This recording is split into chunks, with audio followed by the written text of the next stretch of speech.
Tonight at 10, Boris Johnson fights to survive as Prime Minister, following two big resignations from the Cabinet. Rishi Sunak is no longer Chancellor, suggesting Boris Johnson isn't competent or serious, while Sajid Javid resigns from Health, questioning the Prime Minister's integrity. The last straw seems to be the chaotic handling of the case of Chris Pincher, the former minister accused of sexual misconduct, and the Prime Minister's rather confused response.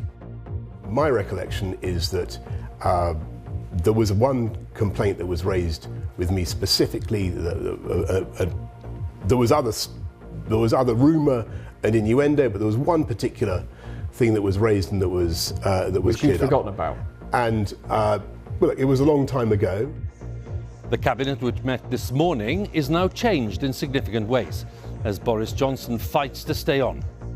A new Chancellor, a new Health Secretary, a new Education Secretary tonight, after hours in which it looked like the government was on the brink of collapse. Yes, we'll have more from Chris on this sudden reshuffle, with confirmation just a few minutes ago that Nadhim Zahawi will be the new Chancellor. Also tonight, in Ukraine, the latest evidence of potential war crimes, with Russian firing squads leading men to their deaths. In Sri Lanka, a desperate shortage of basic necessities, including medicines, fuel and food, and visitors are told to stay away. There it is, this dream. And a big day of sport. Britain's Cameron Norrie is through to the semi-finals at Wimbledon, while England's cricketers break a batting record to beat India in the final test. And stay with us on BBC News for continuing coverage and analysis from our team of correspondents in the UK and around the world.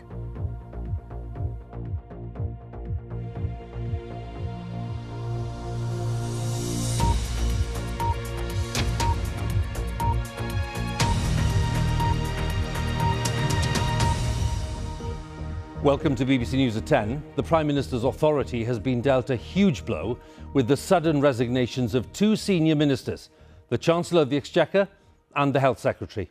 Both Rishi Sunak and Sajid Javid said they could no longer serve under Boris Johnson and that the public expected government to be conducted properly and competently and seriously. The new Chancellor is Nadhim Zahawi, who moves from Education to the Treasury. Now, these moves followed a day of chaotic responses from Number 10 on the handling of complaints against the former minister, Chris Pincher, who's been accused of sexual misconduct. There are now calls for the party's rules to change to allow a new vote of confidence in the Prime Minister among Conservative MPs. It's a very busy night of news. Let's go live to Westminster and our political editor, Chris Mason.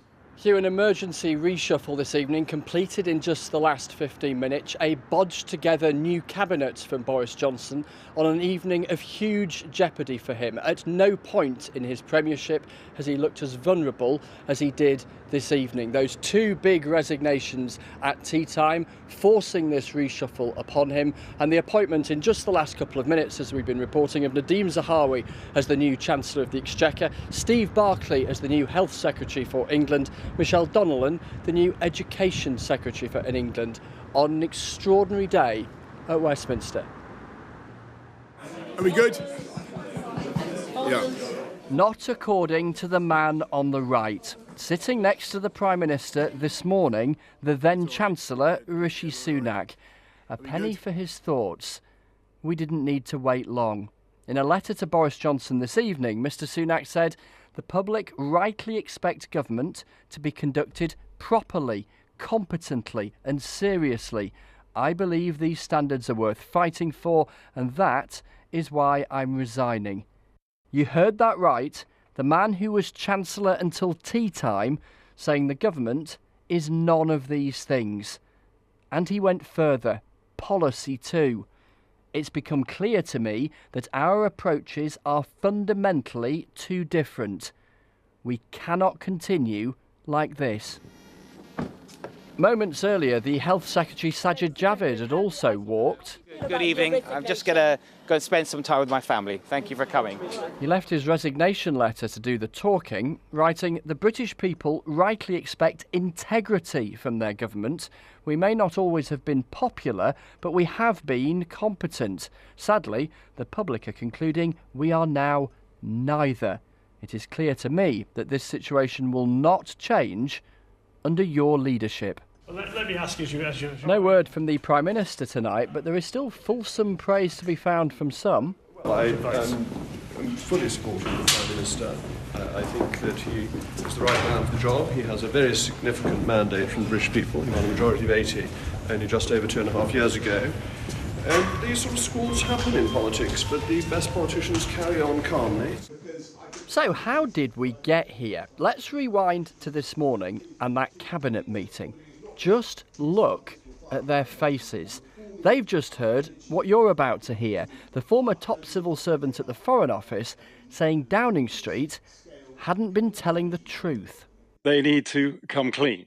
I think that the language is ambiguous. The sort of telling the truth and crossing your fingers at the same time and hoping that people are not too forensic in their subsequent questioning. And I think that is not working. Here's why he was so angry: the handling of the appointment and resignation of this man, Chris Pincher, who until last week was Deputy Chief Whip, until he stood down after allegations he denies that he groped two men. Since then, there's been a constantly changing story about what the Prime Minister knew and when. On Friday, Boris Johnson's official spokesman told us the Prime Minister was not aware of specific allegations about Mr Pincher before his appointment as Deputy Chief Whip in February. The spokesman added, in the absence of any formal complaint, it was not appropriate to stop an appointment on the basis of unsubstantiated allegations. By yesterday, Downing Street had changed their tune, saying the Prime Minister was aware of media reports and some allegations that were either resolved or did not progress to a formal complaint. By this morning, Lord Macdonald was categoric. Mr Johnson was briefed in person. There was a formal complaint. At 5 o'clock this evening, before the cabinet resignations, Boris Johnson invited me in for a hastily arranged interview. Do you accept it was a grave error to appoint Chris Pincher to your government? Yes, I think it was a mistake, and I apologise for it. I think in hindsight it was the wrong thing to do. I apologise to everybody who's been badly affected by it. Your spokesman on Friday said you were not aware of a specific allegation. On Sunday, a cabinet minister sent out to interview. I've been informed this morning you didn't know about a specific allegation, but you did. You're saying that now. Yesterday, another minister, he'd been given a categoric assurance you weren't aware of a specific allegation. Day after day after day, people speaking on your behalf were talking rubbish. I don't know. I wasn't. I'm afraid focusing on other things at the time. But what I'm telling you now is my recollection of events, and my recollection is that there was one complaint that was raised with me specifically. There was other rumour and innuendo, but there was one particular thing that was raised and that was cleared up. Which you've forgotten about. And well, it was a long time ago. Mr Pincher has denied the allegations against him. Tonight, the man who one day wants to move into number 10 himself sees his opponent in peril. This government is collapsing, and the Tory cabinet members have been backing Boris Johnson through this. The Tory party is corrupted, and we need not just a change at the top of the Tory party, we need a change of government. What do you say to the person listening to our conversation tonight who simply says, look, I can't trust the Prime Minister anymore. He's just not telling the truth. Well, I'm giving you the absolute truth as far as I can remember about what happened. Can people trust you? Well, of course they can. And I'm telling After you. all this? I'm telling you exactly what happened, and I'm coming out to explain it because I'm fed up with people, if I may say so, Chris, saying things on my behalf or trying to say things about what I knew or didn't know, and I'm trying to explain to you exactly what happened as I remember it. Truth, integrity, and this man's future as our Prime Minister. A very uncertain future. Chris Mason, BBC News, Westminster. We'll talk to Chris in just a moment, but as he was saying there, Today's events are the culmination of months of chaos in Boris Johnson's government and a barrage of questions about standards of trust and integrity in 10 Downing Street.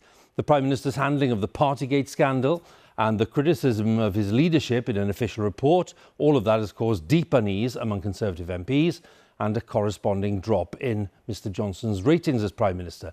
Last month, more than 140 Conservative MPs declared a lack of confidence in Mr Johnson's leadership. Our Deputy Political Editor Vicky Young reports now on the crisis so far and what might happen next. Hi, sorry, how are you? Judy, how are you? He was the toast of the Conservative Party, winning a clear election victory that should have made governing easy. But tonight Boris Johnson's team is falling apart and many colleagues say he only has himself to blame. Of course, he hasn't been helped by unexpected events. A pandemic meant very difficult decisions that no leader would expect to make. But a successful vaccine programme did give Mr Johnson plenty to boast about. But soon, the law-breaking parties in Downing Street, including a fine for the Prime Minister, appalled many voters. And accusations that he lied about what he knew has been the last straw for dozens of Tory MPs. There will be very difficult decisions to be taken about tax and so on. And if you can't trust the motivation behind those decisions because you feel that they're being taken in order to shore up this MP's support or that MP's support, I just don't think that is a sustainable way of running a government. Any other leader would have resigned by now. 9 ballots. But despite the growing opposition on his own side, Mr Johnson hasn't resigned. The vote in favour of having confidence in Boris Johnson as leader was 211 votes, and the vote against was 148 votes. In fact, he called that a new mandate from his MPs. There are signs, though, that previous Conservative voters don't quite see it like that. This is what the people of Tiverton and Honiton have said. Huge by-election defeats at the hands of the Liberal Democrats have made Tory MPs nervous. Okay, thank you very much. Mr Johnson even lost his advisor on ethics and standards. A few months ago, Mr Johnson promised that a new team in Number 10 would sort things out. But then came a chaotic response to allegations about Chris Pincher. Ministers sent out to deliver lines that kept changing. Those who know Mr Johnson say his leadership style has caused many of the problems. His own peculiar, distinctive, unusual way of doing business, which is to proceed by impulse and intuition. And if you're in there and you're an advisor or a minister, you're with a guy who says he's given you a decision, but then may well change his mind. Have you been honest, Prime Minister? Some colleagues don't think Mr Johnson will ever resign, but no one's ruling out another scandal if he stays. Vicky Young, BBC News, Westminster. So at the end of this turbulent day, let's return to Chris Mason, our political editor. Chris, we'll come to Boris Johnson and his future in just a moment. Can we talk about all the wrangling today and what this government looks like tonight? The central question, Huw, at the start of today was a simple one. It was about truth. It was about whether what we heard from Downing Street, the centre of our government, was believable. And that's what started the panic within government. And it was a panic that you could smell a mile off from Boris Johnson and his team. When I was invited to see him at 5 o'clock this evening to record the interview we played you just a few minutes ago, seems a long time ago, 5 o'clock, you could tell how worried they were, that there was jeopardy in the air. As we left the building, there were his closest supporters heading in for crisis talks. And the question was a simple one, whether or not he would be able to survive. The striking thing is that for a couple of hours at around about tea time, it looked like the government could collapse, that a momentum could build that by now might have meant that Boris Johnson had no future in Downing Street. But the tide was stemmed. There wasn't a whole slew of senior resignations. By my tally, there have been 9 resignations in total, the 2 most senior ones that we've reported, 7 others at the most junior level in government. So for now, the Prime Minister has managed to reassemble a cabinet. But the big question is, what happens next? What might Rishi Sunak, what might Sajid Javid have to say in the coming days? What else might emerge. Now, as you've been over in the Houses of Parliament tonight and talking to backbenchers and former ministers, certainly, I'm just wondering what you've picked up about the potential for another leadership challenge if they succeed in changing those rules. In the words of one Conservative backbencher, Huw, loyal to the Prime Minister until now, there is a smell of death around Westminster. That was the words that they used. There are lots of conversations now going on about what happens next, particularly if Boris Johnson decides that he is going to stay and stay for as long as he can. And all of the evidence tonight is that exactly what he intends to do. So backbenchers have been talking about changing those rules around a vote of confidence. You'll remember that a Prime Minister surviving a vote of confidence in the Conservative Party has a year before they can be challenged under that mechanism again, unless the rules are changed. Others say, look, if it becomes obvious a majority of Conservative MPs no longer have support in the Prime Minister, his position could quickly become untenable. But if he doesn't go, he still doesn't go. So he has survived the moment of greatest danger tonight, but he's not safe. Chris, many thanks for now. We'll catch up again just before the end of the programme. Many thanks to Chris Mason, our political editor. Let's talk about the terms of those resignations, because the strongly worded letter from the Chancellor, Rishi Sunak, raised concerns about standards of conduct, but also, it has to be said, about policy. Now, he refers to the joint speech on the economy, which was planned with Boris Johnson for next week, and Mr Sunak says, it has become clear to me that our approaches are fundamentally too different. He goes on to say, I believe the public are ready to hear the truth. Our people know that if something is too good to be true, then it's not true. And they need to know that while there is a path to a better future, Mr Sunak says, it is not an easy one. Well, let's consider that then with our economics editor Faisal Islam, because that's not party politics, that's difference on policy.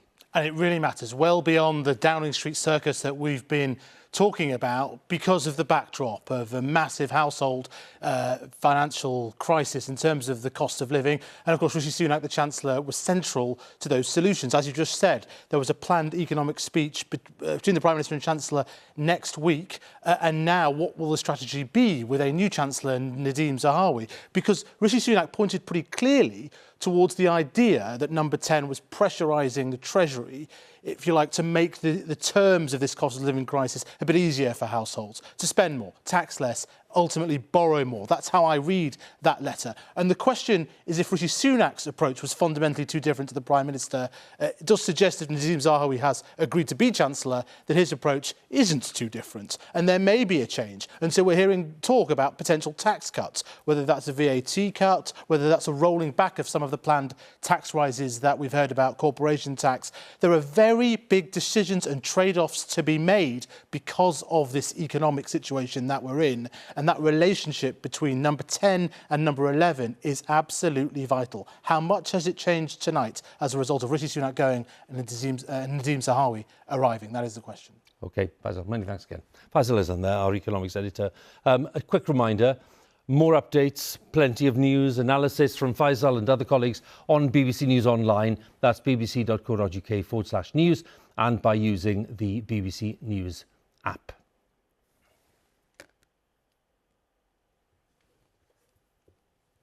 We'll return to the events at Westminster just before the end of the programme. Let's move on to some of the day's other news. It's now 4 months since Russian forces were accused of committing atrocities amounting to war crimes early in the invasion of Ukraine.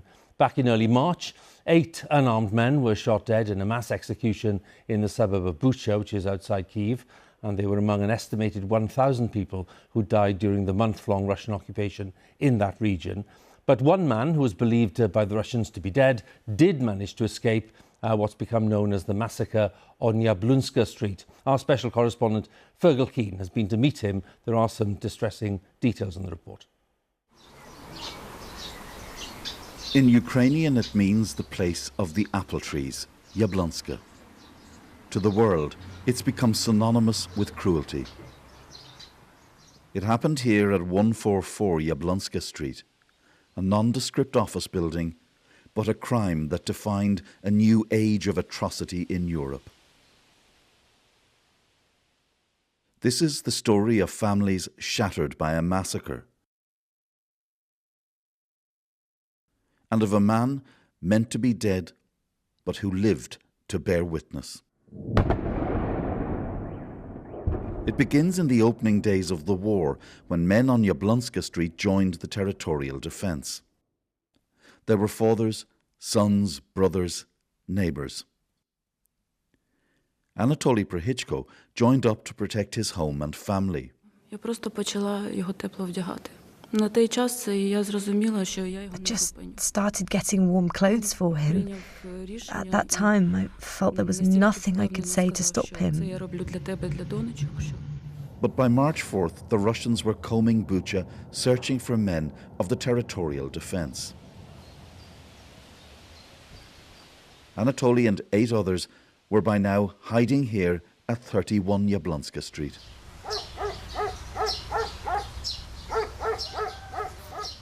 By the following morning, the Russians had encircled the hiding place. 4 березня о 10 годині ранку. On the 4th, at 10 a.m., he sent me a message saying, Це було останнє повідомлення. "We're still sitting tight." That was his last message. Не було. На дзвінки він також не відповідав. This is what happened next. CCTV recorded the moments just after the men were captured. This image, obtained by the BBC, shows them being led towards the Russian base at 144 Jablonska Street. A neighbour filmed the next moments through his window. The men can be seen being lined up in front of a wall.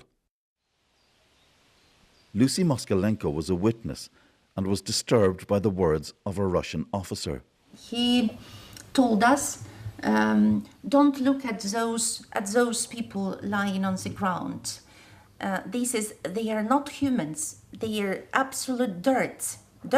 They are not human. They are beasts. It is through the extraordinary testimony of one man that we know what happened next. Ivan Skiba, a father of 4, was never meant to survive his ordeal. Вот. Потом они начали размовляти між собою. The conversation went like this. Ну, то есть, What should we do with them? The second Russian says, finish them off. But just take them away so that they won't be lying here. Да прикончи их, только выведи, чтобы здесь не валялись. The men were led around the corner to a quiet courtyard. We realized that we were being led to execution, and we simply said goodbye to each other. That was it. И все. Then the shooting started. Ivan was hit. But the bullet passed through his side, causing only a small wound. He pretended to be dead. Я лежав, не дишав.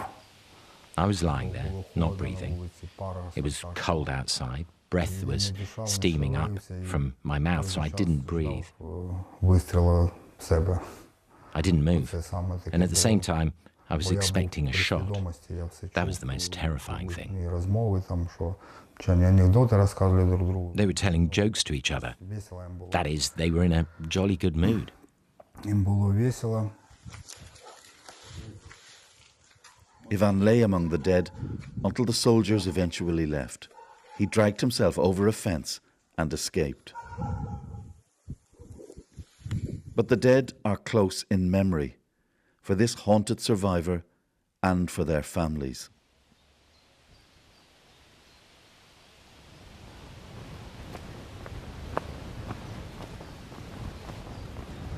Every day, Olya Prohichko takes flowers and 2 cups of coffee, one for her, one for him, to her husband's grave. Менша донечка завжди говорить, що тато рядом. My younger daughter keeps saying, "Papa is near. Papa can see everything. Papa can hear everything." The older one, she gets distracted, like a child, plays. But then she remembers and starts crying. Do you talk to him still, yourself? Yes, of course. All the time. When no one can hear me, I call him by his name. In this grief, the crimes of war will echo for generations. Fergal Keane, BBC News, Jablonska Street. Latest evidence of the terrible suffering in Ukraine. That was Fergal reporting there for us. Let's have a look at some of the day's other news stories. An 85-year-old doctor who'd previously lied about his age has been jailed for 3 years for killing a woman after mishandling a routine procedure. Dr. Isiaka Maman pleaded guilty to gross negligence manslaughter in the death of Shahida Parveen at the Royal Oldham Hospital back in 2018. Royal Mail managers are to strike later this month in a dispute over planned cuts. The Unite union says almost 2,500 managers will work to rule between the 15th and the 19th of July and strike from the 20th to the 22nd of July. Royal Mail says there are no grounds for the action. And British Airways has cancelled a further 1,500 flights in the coming weeks. The latest wave of cancellations will affect tens of thousands of passengers who are planning to set off from Heathrow and Gatwick. And the industry has been struggling with staff shortages as demand for air travel picks up. Now, the UK government is once again advising people not to travel to Sri Lanka unless it's essential. A shortage of basic necessities, including medicines, fuel and food, has led to protests and violence there. Inflation has risen very sharply since January. It now stands at over 50%, with fuel prices rising by 62% over the same period. Our South Asia correspondent, Rajidi Vaidyanathan, sent this report. Facing a fragile future, families in Sri Lanka are living in times of uncertainty. Baby Augustia was born prematurely. Every day of her life marked by a worsening economic crisis.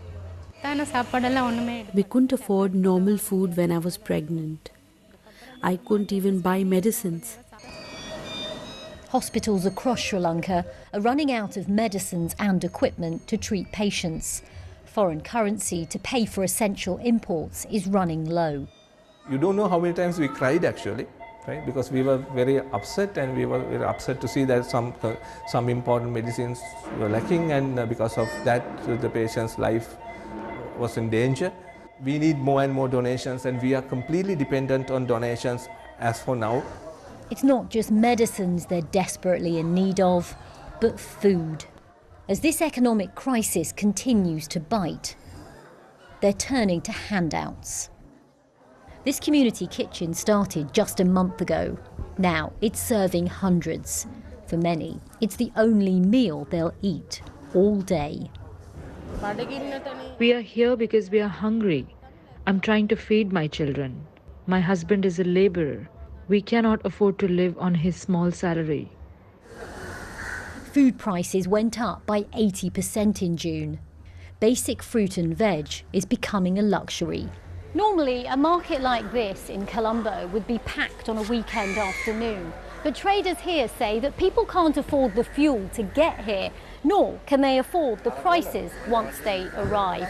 Just to give you an idea, when I started covering this crisis in April, the price of a small apple like this had already tripled since the start of the year. Now it's gone up by 5 times. As this crisis deepens, the UK Foreign Office has advised against all but essential travel to Sri Lanka. How bad could things get?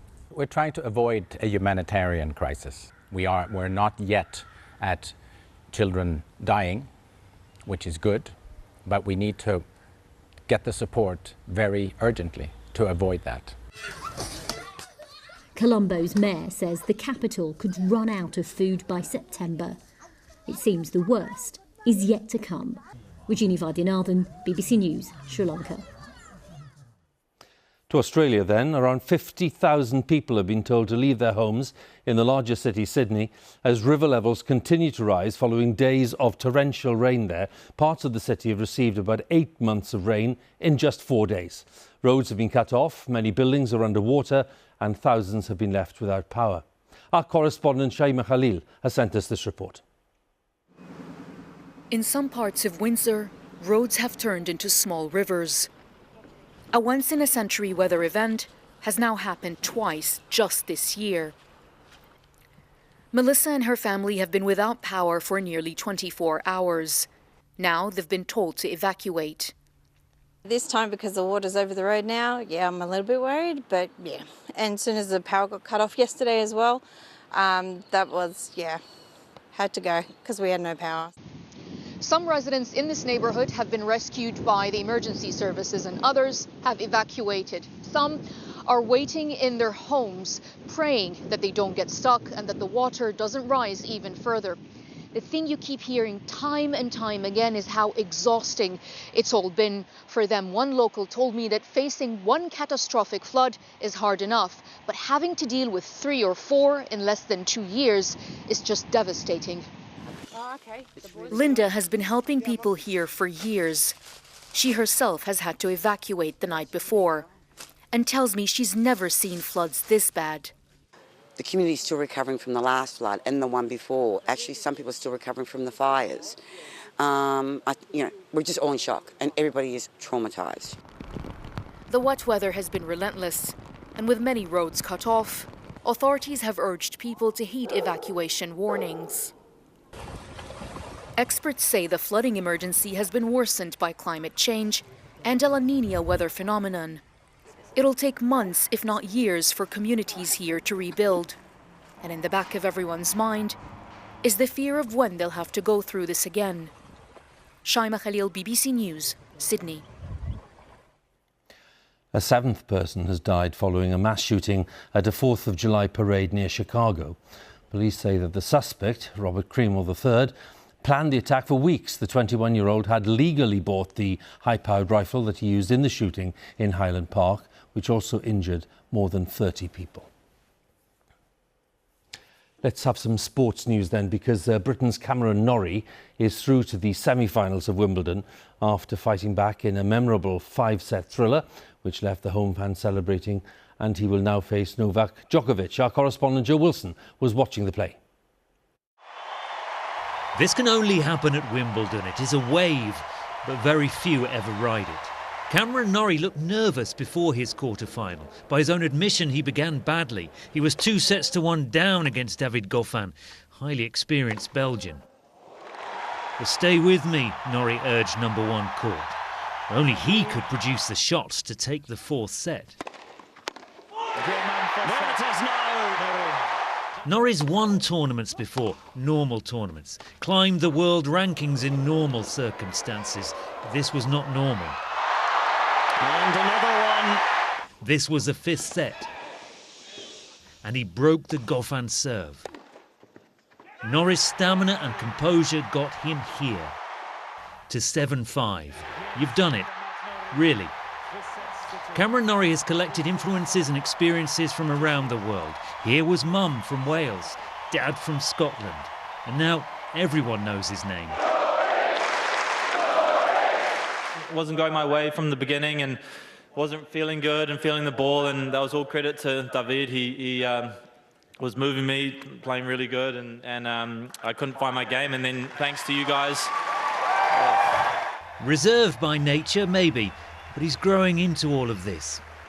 What lies ahead for Cameron Norrie? Well, only opportunity. Next, he plays some guy called Djokovic, who actually came through his own 5-set quarter-final here on centre court, eventually beating Italy's Yannick Sinner. Well, beware Novak, Norrie is going to take it to you. Very politely, he said so. Joe Wilson, BBC News, Wimbledon. From the tennis to the cricket, England's cricketers produced a great display of batting to beat India in the 5th and final test at Edgbaston. They needed a record 378 for victory, which on paper looked quite ambitious to say the least, but in reality it proved rather achievable, as Andy Swiss tells us. Hurtling into the history books, a record run chase for England completed in barely the blink of an eye. With free tickets, thousands flocked to see whether they could do it, but what could have been a nervy morning proved a stroll in the park, as Joe Root gave a reminder of just why he's the world number 1. Having reached his 100, it was time for the party tricks, Root ramping up the decibel levels with one outrageous 6. They love that, and they also love this, another century for Johnny Bairstow. Oof. His 4th in 5 innings. It's the stuff of which batsmen's dreams are made. They turned a mammoth target into a victory procession. A team which had been struggling, reborn under new captain Ben Stokes with another swashbuckling display. Away from the action, though, there's been concern here at Edgbaston. West Midlands Police say they're investigating allegations of racist behaviour by some spectators here yesterday. Some India fans reported that they were racially abused. Police are urging anyone who witnessed it to come forward. Problems off the pitch then, but on it another memorable win for England's players. Their 4th in a row in what's proving some summer. Andy Swiss, BBC News, Edgbaston. Yes, Andy's right. It is a big summer of sporting action, including the Women's Euro 2022 tournament, which was delayed from last year, which England is hosting from tomorrow. 500,000 tickets have already been sold, and that is double the number sold during the entire 2017 tournament in the Netherlands. Both England and Northern Ireland have qualified and will play in Group A. Our sports editor, Dan Rowan, has the details. Since England reached the semi-finals of the World Cup 3 years ago, the domestic women's game has come a long way. Bumper TV audiences, record investment, greater visibility and a fully professional league attracting some of the sport's best players. Now the Lionesses are preparing for a home Euros. One of their stars telling me it's a chance that must be seized. I think this tournament's massive for the growth of women's football and for getting young girls involved in sport. Obviously we want to go out there and enjoy our football and inspire the next generation. That's already happening. Toon recently took time during training to welcome girls from Astley and Tyldesley FC, the Lancashire club where she first played the game. Like elsewhere, girls' football is thriving here with 9 dedicated teams, one of the country's fastest growing sports. I don't think it's right how it's just been stereotypical, just a game for men. Yeah. But everybody has kind of realised that, apart from some people. Moving into space, they can play football, they're good at football. In fact, some of them are really talented at football, and I think it's massive progression, especially from where it was back in the 70s. Yeah, it's massive. With tomorrow night's opener here at Old Trafford, a sellout and the final to be staged at Wembley, a record 500,000 tickets have already been sold for these Euros.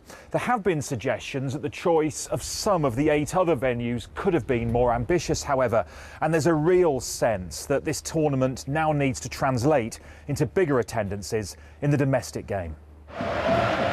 This is what can be achieved. Barcelona twice this year breaking the world record crowd for a women's match with more than 90,000 at the Nou Camp.